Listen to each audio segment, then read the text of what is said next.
Monsieur le Président, la seule volonté du parquet est de vous induire en erreur. Mais l'homme le plus honnête, le plus respecté, peut être victime de la justice. Vous êtes bon père, bon époux, peu importe. Quelle fatalité pourrait vous faire passer pour un malhonnête, un homme, voire un criminel? Cette fatalité existe. Elle porte en nom l'erreur judiciaire. Ce n'est pas de moi, c'est de René Floriot. Malheureusement, Monsieur le Président, ici-bas, tout le monde admet plus ou moins de se reconnaître capable d'erreur. Mais la justice, tout le bas, pas la justice, tout le bas étages du monde, la vile population des savants, des chercheurs, des médecins, des avocats, des journalistes, j'en passe, peut se tromper. Se trompe. Mais pas le juge. Un signe statistique, voire clinique, de cette perfection judiciaire théorique se voit dans la rareté des procès en révision qui aboutissent. On a l'impression que jamais l'erreur n'existe. Puisqu'il n'y a jamais lieu de reconnaître. Et pourtant, que d'erreur, la justice commet. L'histoire des grands procès criminels transportés dans le savoir moderne montre l'approximation des prétendues certitudes judiciaires. Les vérités solennelles d'hier apparaissent aujourd'hui comme des erreurs. C'est ainsi que s'exprimait Maître Gilbert Collard, le bouillant avocat marseillais, qui, avec une liberté de ton époustouflante, reprend 8 des plus grandes affaires judiciaires du passé. Landru, Pétiot, Lafarge, Bougra, Pétel, Léotard, Gouffé, Laroncière. L'erreur est donc possible. Vous pouvez commettre des erreurs. C'est pourquoi vous devrez être vigilant. L'erreur est possible. Elle nous guette. Elle vous guette.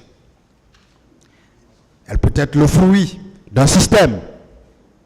Elle peut être le fruit des hommes. Elle peut être le fruit d'acteurs judiciaires. En l'espèce, soyez vigilants. Parce que le parquet, le ministère public veulent vous induire en erreur et n'acceptez pas. Les ministères publics et les avocats des parties civiles veulent vous pousser à commettre l'erreur judiciaire. Ce supplice déshumanisant de la justice, déshumanisant la justice, qui renverse tous les pronostics en changeant les gens bons en gens mauvais, les gens heureux en gens malheureux, les gens honnêtes en gens malhonnêtes, voire en criminels.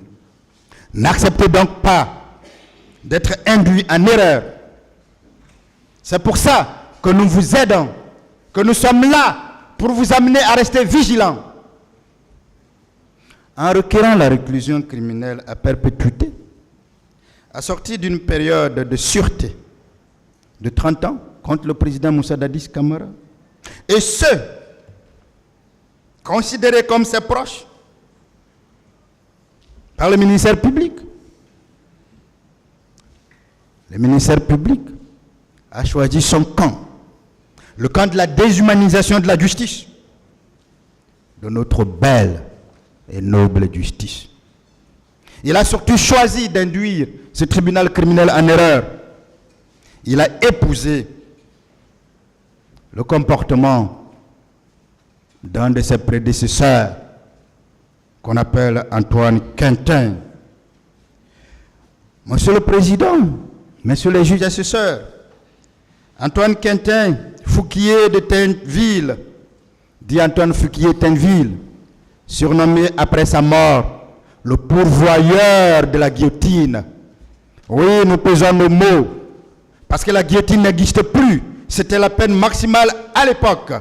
En requérant la réclusion criminelle à perpétuité contre le président Moussa Dadis Camara à tort, sur la base d'aucun élément factuel, d'aucun élément probatoire, le ministère public se comporte comme ce Antoine Quentin pour appeler pourvoyeur de la guillotine, né à Hourouel dans le Picardie le 10 juin 1764, est mort guillotiné à Paris en place de Grève le 7 mai 1795.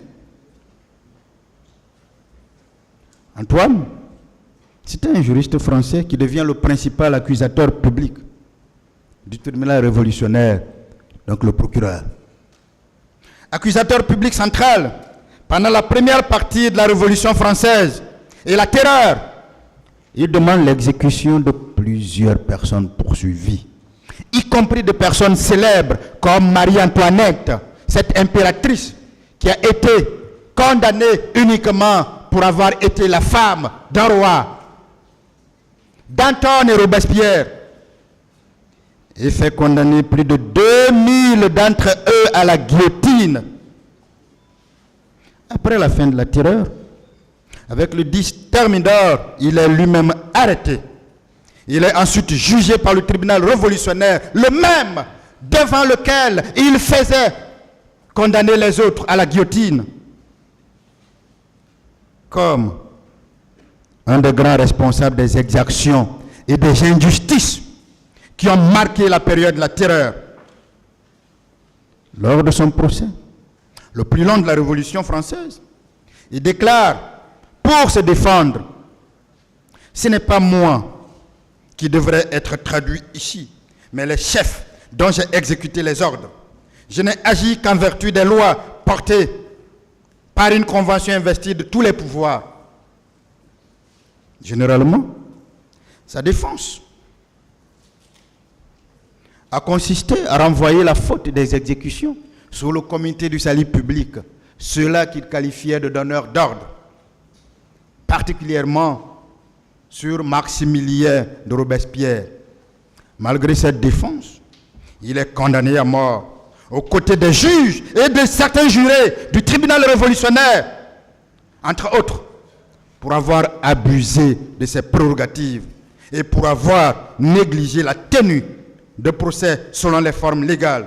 Il est guillotiné à Paris le 7 mai 1795 et est le dernier mis à mort du tribunal révolutionnaire avant sa suppression. Monsieur le Président, Messieurs les assesseurs, par ces réquisitions, le ministère public encourage l'injustice. Il abuse de ses prérogatives. Il néglige la tenue de procès selon les formes. Parce qu'il veut encore vous pousser à l'erreur judiciaire. Il ne rend ni service à la société qu'elle représente, ni à la justice, dont il est un acteur majeur, un acteur essentiel.